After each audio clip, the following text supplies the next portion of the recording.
All right, welcome to The One Named Sword. My name's Spencer. I'm Kyle. I'm Doug.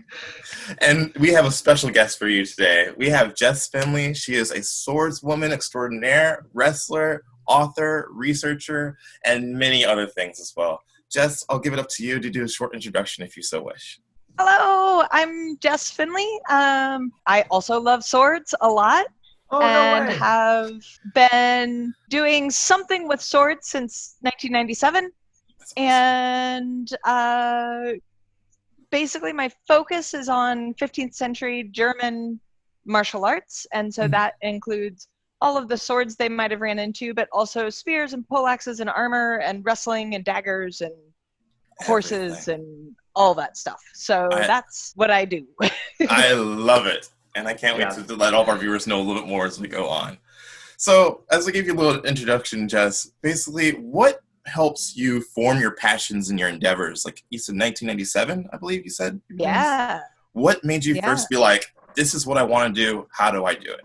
So, I'm a gigantic dork, and I was really playing a whole lot of D&D and hanging out at the Renaissance Festival, and my boyfriend at the time heard word that there was a group starting up, like a sword group, and I had no idea what it was or what that meant, but I was like, I'm in, like bring me somehow. And so I got myself invited to it and came out to basically, you know, a dude's backyard. And what that ended up being was semi kind of choreographed steel fighting on stage at Renaissance festivals, right? So it was a little choreographed. It was basically WWF, right? Like there were some set pieces that we could pull from, but then we'd actually try to hit each other. Oh, that's awesome. So there, we won and lost as much as real as that was, right? Which it wasn't, but so I was doing that and thought I knew a lot about swords and thought I was pretty good at it. And then I got access to the internet in like 99, 2000, something like that. And was like, holy crap, there's like actual medieval sword fighting. Like books exist, right? They go a step farther. Yeah, like I don't have to like think I'm probably doing it right. I could find out if I'm doing it right. Yeah. That's so and cool. then I was sold. I was like, like I want to do this. And so like I kept both things going for a long time. But then eventually I had kids and I was doing judo and like there was too many things. So stage fighting went off to the side and focusing on this is my primary martial art is what kind of took over. So that's outstanding. Very cool. Very cool. So you said earlier you're kind of like a dork, which we all laughed at because that's basically our origin story too. It's like Dungeons and Dragons and sword stuff. What was the original thing that made you say, oh, swords are really cool, I've got to get into this? I mean, like, way back. Like beyond generally, you know what? Okay, all right, I got it. Braveheart. Braveheart 1995 classic. Best picture, by the way. Yeah, no, that's totally like that 1000% sold me on all of it. And you know, I mean, it is what it is as a movie, but you know, but that's all right. It's a good now and kind of giggle. Exactly. But man, it got my heart so hard. Everybody loves that movie. I have a little brother that never got into any of the sword stuff, never got into the Dungeons and Dragons, and he mocked me for it all the time. Right. And he still loves that movie. Like if that comes on, he'll just be like, no talking, like I'm watching this movie now. Awesome. Yeah, no, totally. And like when I was even when I was a little kid though, like adventure games, like I always had a sword and was like I was that part of the team. I was always on the adventure team. You know what I mean? Yeah. When there's some people like, I want to do this. Different jobs. Yeah. I want to be a forger. Like, I want to protect and go and do these things and go fight stuff. Yeah. I want to quest. Exactly. So yeah, I mean, but I think like if you're like, what was really in my soul like at that moment, it really was kind of like Braveheart. Braveheart. That's a good answer. I like it. Yeah, there's nothing wrong with that. I remember that I saw that in theaters, and it was it's just a classic, timeless classic. So it's definitely, knowing that it's part of your passion, and now, what do you think you find the most rewarding, or what piece do you enjoy the most about medieval combat? I think, I don't know, that's kind of a hard question. I think for me, what I have found it to be, like I kind of tell people that it's like it's my yoga in a way, right? That it's a place where I can go and be physical and be in my body and yet leave my body, right? And just be extremely present and there, like, you can't be worrying about school starting like when you're fencing, right? Like, Totally. All that stuff just gets to go away, and I'm here and I'm now and I'm alive and I'm with someone and we're having an exchange about whatever, and maybe they win and maybe I win and who cares, and that's so for me it's that as far as the physical, like, what do I really get out of the physicality of it, but then because I do so much on the research side as well, you see behind me, I've got, these diagrams with these trees back here. And that's based off of one of the medieval fight books has pairs of trees in it, which is a way to systematize and imagine the entire art in one image. Oh, that's beautiful. Right?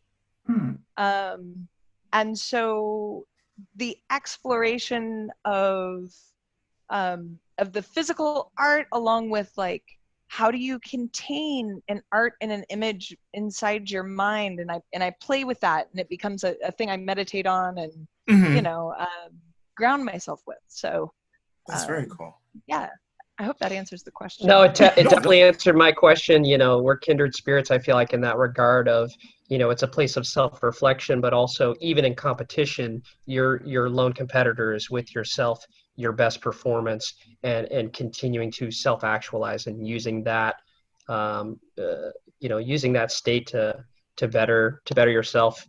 And it transcends the physicality component, which is also great too. So no, that was perfect. I love your shirt, by the way. That thing it's so awesome. Yeah, it's so cool. I saw peeked this on earlier. I was like, that is so freaking cool. Thank you. Yeah, this was designed by Sam Swords. Oh, he's down in Australia, but you maybe have seen him around online. Yeah, actually, I was reading some articles when we were doing some of the research. I saw a bunch of Sam Swords stuff. And I was like, oh, that's really cool. Really cool. Yeah. He has a Etsy page where you can grab these. So okay, I have to put that on sold. Yeah, and the back. That's so cool. Yeah, that's so cool. I like it. That's so cool. I like Swords don't discriminate. Poking. Nope. Very cool. So when you think about, we talked about Etsy as well as other people diversifying, you wanted to research. In your book, the book about wrestling wise, where did you first start when you wanted to compile all this information for your book? How did you start with your breadcrumbs? Yeah, well, it's funny. Like, all of my best projects are not projects I chose. They're projects people told me to do. Really? Okay. So, yeah. So in this case, again, way back, 2003, 4, 5, something like that. I was working with my instructor, this one particular fight book, and within it, it had a treatise on wrestling by Master Ott. And I was like, hey, like, this is super cool. Like, of course, I was still doing judo then. And I was like, hey, I'm really into this. I would love to see your interpretations. And he was like, I don't wrestle. Like, that's you. And so I was like, oh, I guess I have to figure out what these, like, archaic medieval German words mean, right? Like, even though it was in English at that point, it's still, like, the language translations is translated, right? Yeah. So I started working on interpreting it, And then I was like, well, I need to make some notes. And so then I'm making notes. And then I'm like, well, maybe I'll just make a PDF and release it online. And then, and then it just became a book. Oh, no, sorry. I was saying my thing cut out just for a little bit. I froze. So you were saying in the beginning it was Christian Tobler who sent you on this quest, and he lives in Connecticut? Yeah, Okay. he lives in Connecticut. Mm-hmm. Okay, cool. Yeah, no, that's really super cool. So it's literally like you were given a quest, and you had to figure out what you needed. A wrestling quest. Yeah. Yeah, right? Super cool. Yeah. That's fantastic. And so, I mean, and I'm pretty willing to say yes, right? Mm-hmm. And so it was just kind of that sort of a thing that it was like, oh, well, I never really thought about writing a book, but okay. Like, people seem to think I can, so I guess I will. You did, and it was awesome. And I'll let them get to another question by part. What was the hardest part? I'm just going to keep asking about wrestling. You go ahead, Spencer. Last part in the book thing more so, but what was the hardest part? Or when you're writing the book, when you have all this stuff together, I know you're saying compiling these things, but what was this point where you were like, oh, I don't know if I can finish this? Or what was the hardest thing to go over? I know we have Greg Melee, who does a whole lot of, he has freelance, is it, I believe? Yeah, Freelance Academy Press. So I know that kind of made it a little bit easier. Maybe didn't. But yeah, I mean, that does make it easier, like, to be friends with the publisher. Like, so, Greg could text me and be like, blah, blah, blah, edits, and so that's cool. So certainly it was nice to be shepherded through kind of that process with people I know and trust. I think that would have been much harder if I was going to, like, Penguin or Random House or something and trying to get them to publish it. Like, I don't know. But yeah, so that certainly was nice. Honestly, the trickiest part is that there's always a big delay between writing and publishing. Okay. And so, and it being my first book, I didn't really kind of understand what that process looked like. So for instance, when I was writing the text, I had a vision of kind of what I wanted the book to look like, which is kind of how it's laid out. But it didn't really occur to me, like, when you're writing text, you also have to plan out what your pictures are going to look like and what the captions to the pictures are going to be and how that's going to interrelate with the text and how many of them are going to be on the pages that go with this, right? Like, you kind of have to have the whole thing complete in your mind. And then go back and make a sequence. Yeah, because you're like, you want it to all flow. Right. And then there was this big delay, right? So I wrote the main draft in like between 2008 and 2011 probably. And then I was moving across the country, and I was like, I have to shoot these pictures with somebody that also wrestles this with me so that, like, the pictures look good, right? And so I hired a guy. Right, yeah, because I didn't know who I was going to find when I moved, right? Did you, like, roll into the local high school and challenge the wrestling team? No. That would have been cool. Maybe for the next one, what I'll do. Yeah. Just roll up to Jess versus the whole school. Yep. And then no matter what, after that, I was like, that was great. That's a good warm up. And they'll be like, what? Like, now with swords. And they'll be like, huh? But yeah, so I shot the pictures right before I moved. And I don't know how many pictures are in the book, but I could only afford the photographer for 3 hours. So I had one try, 3 hours, to film all the shots for the whole book. And that's it. That was the one and only time it could happen. Totally understand. Was there anything you wanted to get that didn't go in? What's that? Was there anything you wanted to go in that didn't go in? No, I pretty much got them all, though there was one that I had somehow filmed, like, in my mind. I always practiced it. I think it was on my left side, I think. But, like, in the text, it's written for your right side. So everything was reversed in the image, and I was like, no!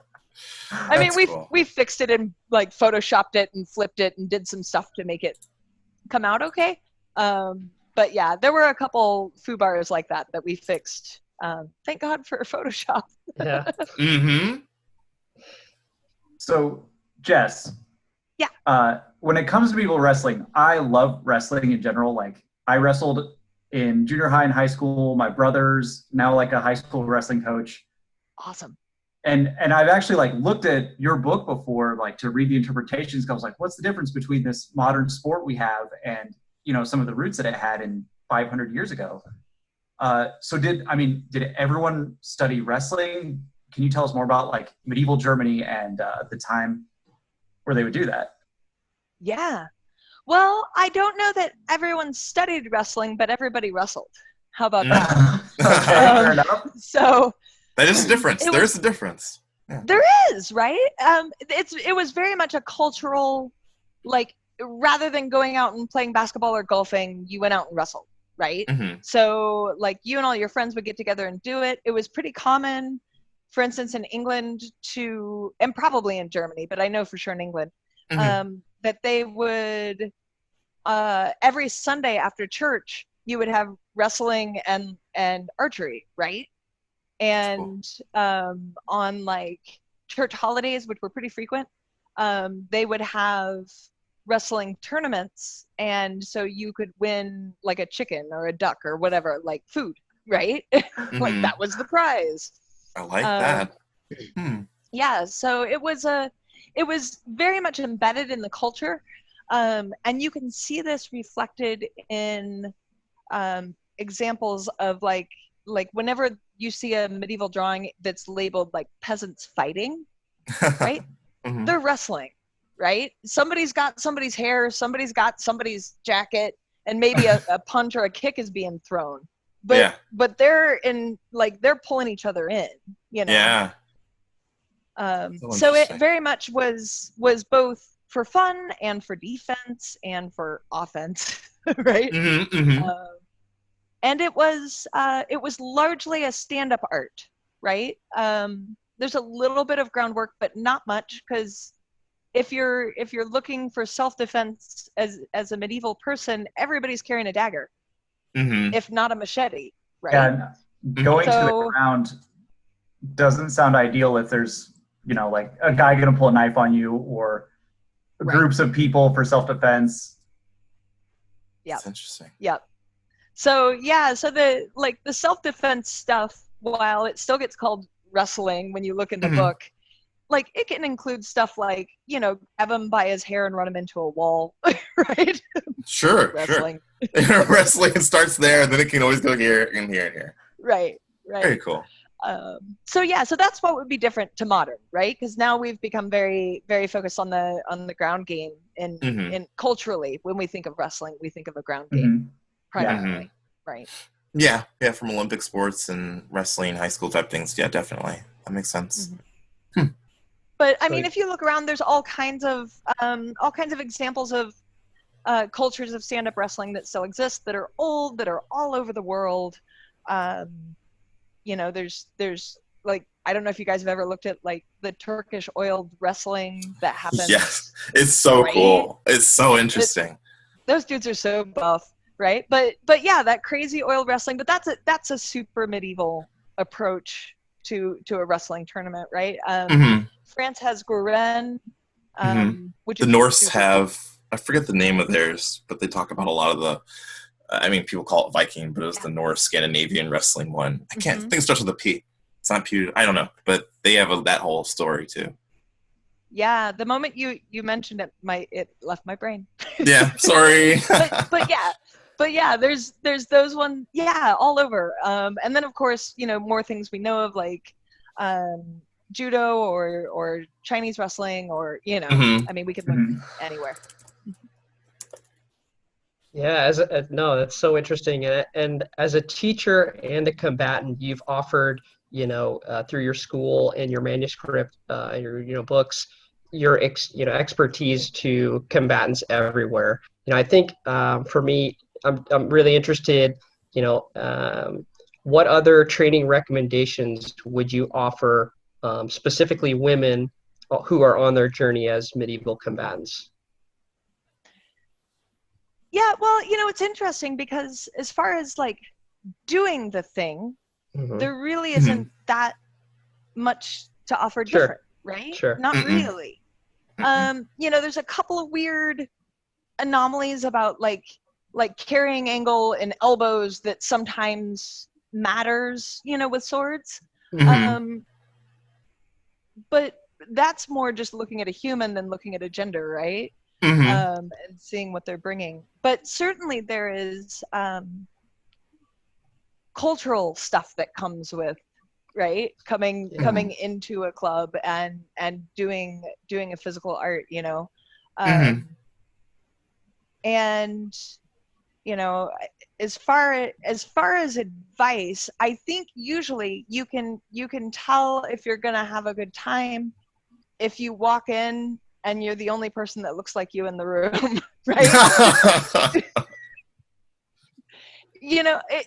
It's a little bit true. It's always hard to be that first person. It's going to be hard. It's going to suck. So I know a lot of women that come here because they don't know what the situation is going to be. They don't necessarily know that it's my club, right? Or what the classes might look like when we had classes before times. So a lot of women will come with a friend. And kind of just scope the situation out, almost like going out to a bar, right? Go with a friend, scope it out, see if it seems safe, right? No, it's important. Safety numbers, and check it out. Yeah. Do you ever recruit the friends when that happens? What's that? Do you ever recruit the friends when that happens? Sometimes that does happen. That it turns out the friend is really into it, and the person who thought that they were going to be isn't into it. That makes sense. That makes sense. Oh, cool. Definitely appreciate that. It's just something that's near and dear to me. I've had a bunch of friends that have approached clubs, and they're just a bit apprehensive to joining because of some of those cultural that circumstance. And so it's just so good to have additional perspective and having other folks, broaden that so that it can be, like you said, the mechanics, anybody can swing a sword, and if they're interested, want to continue to celebrate that. So I greatly appreciate that one. Yeah. It's really hard to make generalized advice, right? Because I know, everyone's different. I can kind of only talk about clubs in my area, right? Sure. But as far as a generalized, how most people should choose trainers, and I know both of us being practitioners here, and I don't want to put any words in your mouth, what would you say is a good tip for people looking to start, and what's the important things to look for? Well, so we said safety. We were kind of, thinking of, emotional or social safety, but also actual safety. So if you are there and you are feeling like you are being put in unsafe situations, physically, bail. And often that happens really fast, right? If it's gonna be a club that's gonna push boundaries like that and encourage you to step outside yourself. Of course, we all need to be pushed a little bit, but there's also did anybody ask if you had a bum knee before they told you to lunge, right? This is very true. So because not all sword trainers, I'm a personal trainer by trade, so it's that whole kind of a park you go for. You're like, hey, do you have any things that are standing, we need to know. So if people aren't asking that, that's kind of make sure. Right, exactly. Because I know that we all clubs are different. Some clubs are very informal, and it's just we're hanging out. And I kind of come from a more professional / paid role. I mean, professional as in it's my profession, not not to be. I'm totally understand. I know what you mean. Yeah, it's structured. No, and for our viewers, why I was just saying, as far as you're doing it because you're getting paid, not we're saying you're a superstar. You're not good. Or if you're something else, whatever. Yeah. Right, exactly. So that tends to color my perspective. Obviously, if you're more of where I started, a bunch of friends in the backyard with swords, of course nobody's going to ask about that stuff. But you would be looking for different different levels of, is what we were doing safe, right? Mm-hmm. So I mean, that's really what stands out to me, as far as choosing a club, because that's the thing that really will end your day, right? Like it will end badly if you are feeling unsafe or that you're being put in unsafe situations. Very much so. No, that's good. I think that's very good. That answers the question expertly. Thank you. Yeah. All right, Jess, when it comes to sword fighting competition, what is the biggest tournament you've ever been in, and how did you prepare yourself mentally? So the biggest tournament I've ever been in is Swordfish, which is a tournament in Gothenburg, Sweden. Mm-hmm. And I was invited up there in 2012, I think, to be an instructor. And so I joined in on the tournament as well. And then the next time I went, I think it was 2015 or 16, and I did it again then. Circle. And like I don't know. I take a pretty I don't know. I guess I would say lighthearted, but that isn't true. Well, it can be like that kind of like there, right? not focusing a whole lot and just doing. That's a style in itself. Yeah. So I didn't do any special prep to go. I was just like, if I'm doing my thing right, I ought to be able to go and do the thing.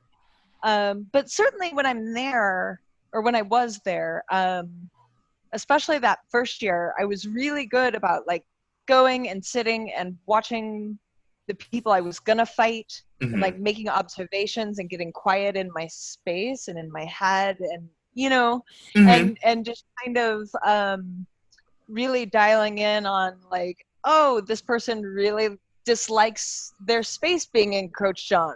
Guess I'm gonna run them over, right? And like those sorts of observations you make about a person. I'm not really Tactician? I'm not really a person who thinks about things like chess, right? So for me, a fight is, my best fights are when I just go quiet and just do, right? And so I don't really do a lot of, oh, if they throw this card, then I'm going to throw that, and then they'll throw this, and then I throw that, and like I can't plan out that path. But that sometimes can put you ahead of a lot of people that do plan. So that's great. Yeah, some people do. Some people are great at that, and like that's their approach to the fight. But it just isn't mine. Mine is very much of like, I will be here so hard that I am anticipating you as you go. Yeah. And that in turn can be the person that plans everything's out worst nightmare, because they're trying to think what you're doing and you're just like, I'm just going. And they're like, right. Yeah. Wait, you were supposed to do this. I was 3 steps ahead a second ago. Yeah. Yeah. Right. That's so cool. So that's what I did for that tournament. The second time I went, I had pneumonia, but I had a ticket to go to Sweden. I bought entrance to the tournament, so I rolled up and got hit a lot, and that's fine. That's all right. Everybody was like, "You don't seem yourself, Jess." Well, I'm not. I'm not. I have active pneumonia right now, so. That is so brutal. Wow. Speaking of sickness, COVID has been kind of the great equalizer for a lot of people, training and being active and being able to be combatants. What do you think has been, outside of maybe the obvious, or it can be the obvious, what's been the biggest challenge for you in the rise of COVID for your school? Well, I had pretty much just founded this school. I mean, I just started this last year. And so I was just getting like that role of going, oh, wow, I'm going to have to open up more classes and or make people sign up for which nights they're coming, because like there's too many longswords in the space, not enough room. And it was really building steam in that way, and then COVID. And so that kind of changed everything. So we fully locked down for a while, like I think everybody did. And then I've slowly started opening back up to private lessons. Mm-hmm. But to be honest, for me, I feel this is really a boon, right? Yeah. Mm-hmm. You know, traditionally fencing was taught that you took lessons across from the fencing master, right? Like Mm-hmm. if you go to a modern fencing school, like that's how you will be taught. You won't get paired with students to learn. You're paired with students to apply it, right? Mhm. You go Mm-hmm. fence students, you learn across from somebody that already knows it, right? Yep. Yeah. But getting people to have buy-in on a solo lesson as an adult is very difficult. We think of that as something you do for children, right? Children go Yeah. get lessons for music or for, you know, whatever that you That's would pay a single short-sighted. We can always Right? learn. Wow. Yeah. But it's like adults take group lessons. They don't Mm-hmm. take private lessons. And Yeah. so I could never get any buy-in. So now I am, because Good. it's the That's only the only option. Yeah. Yeah. Right. And then people are like, whoa, I don't need an hour lesson, Jess. I only need a half-hour lesson. I'm like, yeah, because there's no downtime, right? There's no wasted, There's Yep. go, like, go, whatever. go, go. Yeah. That's And then cool. yeah, and people have found which is what I knew they would and what I hoped they would, that it is a lot easier when I'm telling you you're supposed to feel X Mm-hmm. if I'm the person doing it, so I can make sure that they feel what they're supposed to feel, Mm-hmm. rather than when you pair two students together and they're like, well, I don't feel it, and you're like, well, Bob doesn't really know how to give you that Yep. feel. Bob, Yep. can you XYZ? You know what I mean? Yeah. Mhm. And like the new students get competitive and like speed up, and Right. they're not ready for that. And you're cutting out the Yeah. chain of delay. You're cutting out that middle person. You're like, it's going from A to B now opposed to A, B, C. Right. And so, you know, what I'm hoping to do is to start to build up kind of small groups, like maybe 2 students or maybe 3, but where 3 would probably be perfect, 3 plus me. And so they could like come do the lesson with me and then go over and do it with another student, and like they could all rotate through, right? And keep it that small and tight, and then like have Saturdays 3 hours of sparring, like come fight everybody on Saturday, you know what I mean? That'd But be that isn't the outstanding. lesson. Yeah, because it's still in the lesson by having 1-2 other people. That gives them enough variety with you as well. So they're getting it from the provost, and then they're getting 2 other people. Like, it might work this way, it might work this way. That's a brilliant idea. Yeah. Very So I'm taking it as a positive, like I'm just going to net positive all that and go that route with it. So I like it. It's It's the right like a approach. rainbow. It's like a rainbow after the rain, you know, bringing that far. Yes. So deep. I wonder what inspired you to say that. I don't know. So we're getting into more. What if there's a martial art? You've done all these many ones. You like doing all this martial. What is a martial art that you haven't learned yet that you want to, in your copious amount of free time, eventually learn? right. So much free time. Yeah. You know what? I would really, really adore sometime to learn a form of Kung Fu. Really, right? I think it would be so different to anything I have personally studied. And I am a person who I have hard tendencies, right? Like putting me in Shotokan karate would just make me a harder human. Like that would not develop my missing pieces, right? So I would absolutely adore to go and learn like that kind of cool flow. Yeah. Not that flexible, and like get all that in, and like kicks and like, oh, it'd be cool. Hungar Kung Fu sounds perfect for you. There's a nice rigidity, but then there's also a lot of flow. Nice. Sometime in the future.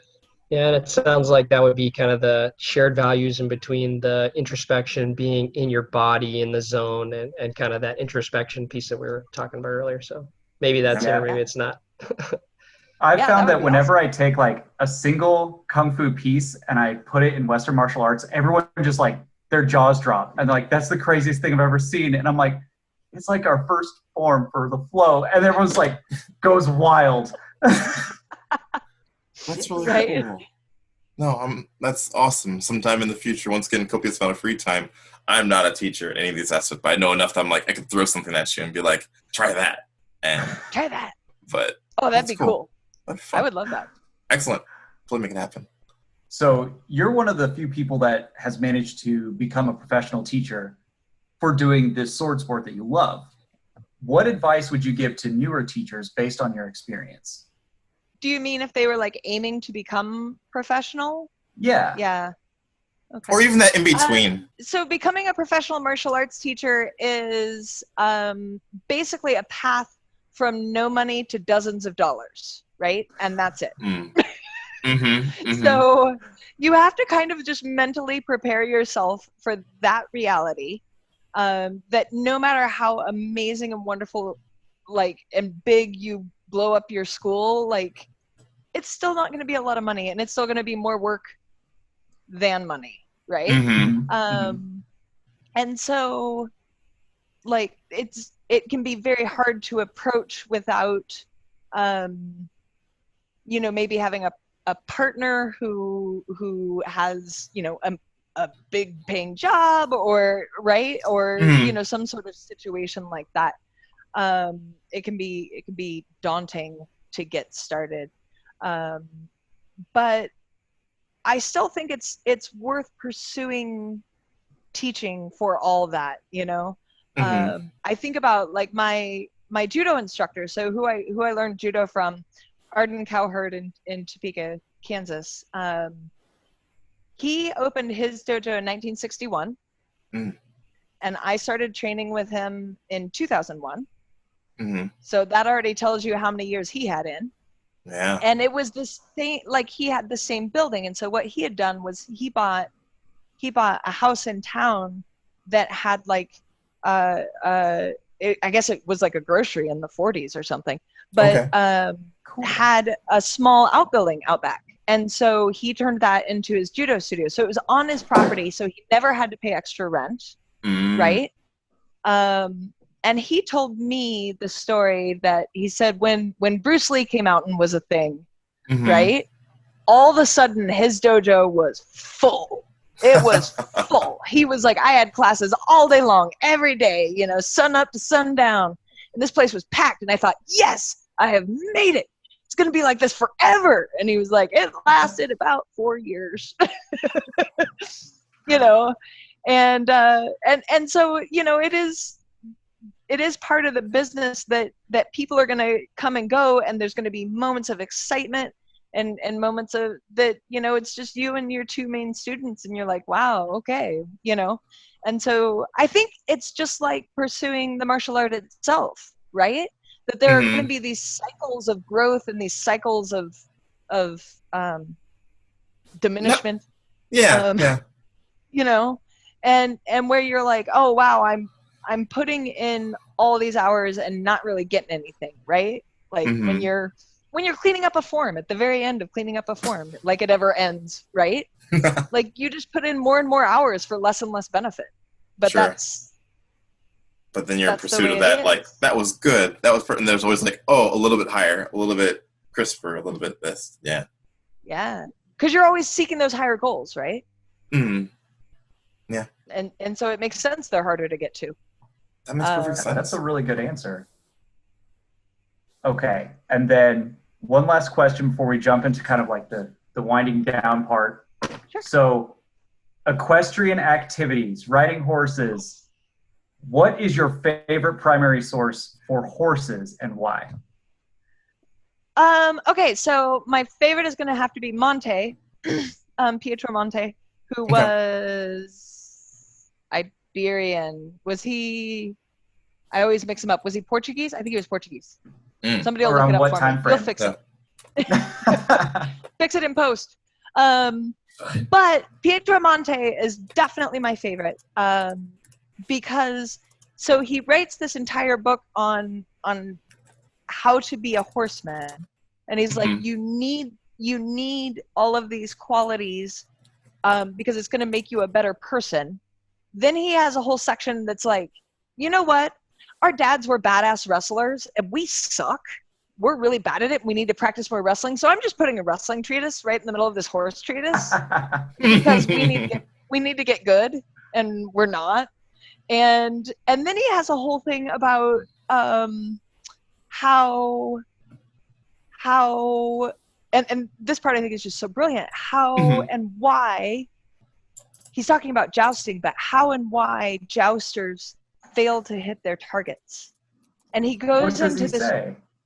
Well, he talks about it in terms of there's like 4 answers. You have a failure of will. You have a fear of hitting the target. You have a fear of not hitting the target, right? And that these are the things that will make you not hit the target, right? And then he goes deeper and deeper into all of this stuff about how, like, just the mental game of being in that moment with that pressure, with that opponent, and like, here's what you got to do to have the mental game to do this thing. And it's just freaking brilliant. There's hardly anything in there about actually fencing. That's awesome, because at that point, any deviation or any thought elsewhere can make you miss your objective. You'll miss your target every time. Yeah. That's super cool. So, but I really appreciated him talking. It feels very modern to me to say, you know, you're gonna miss your goal because you're afraid of hitting your goal, right? That's awesome that medieval people were thinking in those terms as well, right? Yeah, because that translates right now. Like it sounds like a T-shirt right now that someone would wear.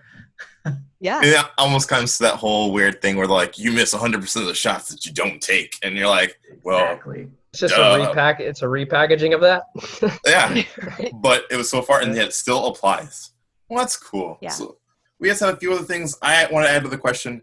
When was the first time that you ever rode a horse? Was it earlier in your childhood? Was it later adult? Yeah. Well, I mean, I didn't do much riding as a young person. I always wanted to and just didn't have opportunities to do that.